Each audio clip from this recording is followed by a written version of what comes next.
How to enable auto sprint in Rainbow Six Mobile. Hi everyone, today I'm going to show you how to enable auto sprint in Rainbow Six Mobile in a simple way.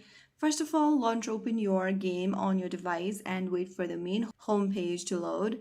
Once you're inside the main homepage of the game, go ahead and click on the settings icon or the gear icon at the top right corner and it'll open up this menu.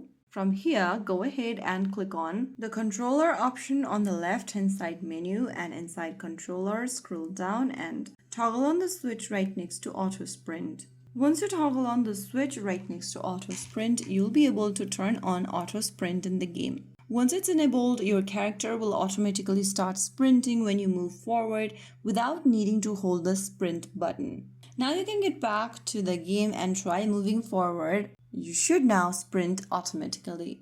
If you found the video helpful, don't forget to like, share, and subscribe to our channel. I will see you again in the next episode. Thank you for watching.